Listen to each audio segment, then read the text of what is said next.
This is The Bottom Line. The Bottom Line on 938 Live. 4 years ago, Asia accounted for half of the world's tall office buildings, according to consultancy CBRE. Now the region is home to 55% of the world's tall offices, as the fortunes of companies and the economies of the countries in this region improved. CBRE defines tall office buildings as those above 150 meters, or about 30 to 35 stories high.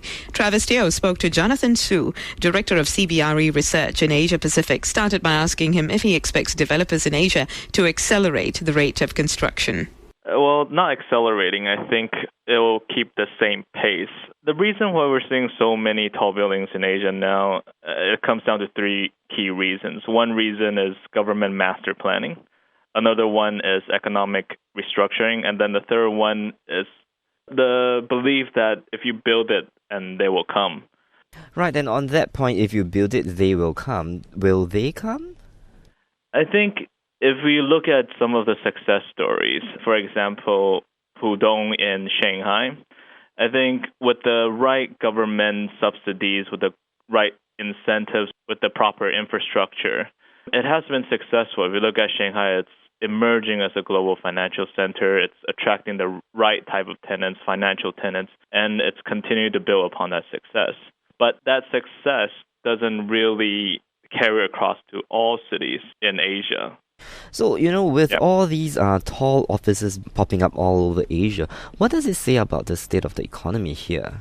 I think it ties in with the rapid growth of the various economies here in Asia. I mean, if you look at just the share of Asia's GDP and its contribution to the world, it was 27% pre-2000, and now it's grown to 34% contribution of the global GDP. If we just look back and go back to the 1980s and look at the U.S., between 1980 and 1990, the U.S. saw tall building rising at a rate of about 20 per year. And for Asia, since 2000, they've been building tall buildings at a pace of 40 per year. So I think it really has to do with the rapid pace of growth that we're seeing in the past decade and a half in Asia in terms of economic development and maturing. But does it point to a certain large excesses and wanton capitalism?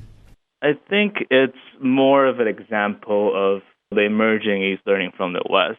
From our study, you'll see that we really talk about how the emergence of global financial centers in the West and how the East is mimicking the success by building these tall buildings and trying to attract tenants such as investment banks and a lot of the multinational corporations that are starting to do business here in APAC. Now, what about the super tall offices, those that are above 60 stories? Do they command a higher rental premium over regular buildings? Super tall buildings typically command 10 to 40% rental premiums versus, not super tall buildings in the same submarket. And I think the rental variation also differs within a super tall building.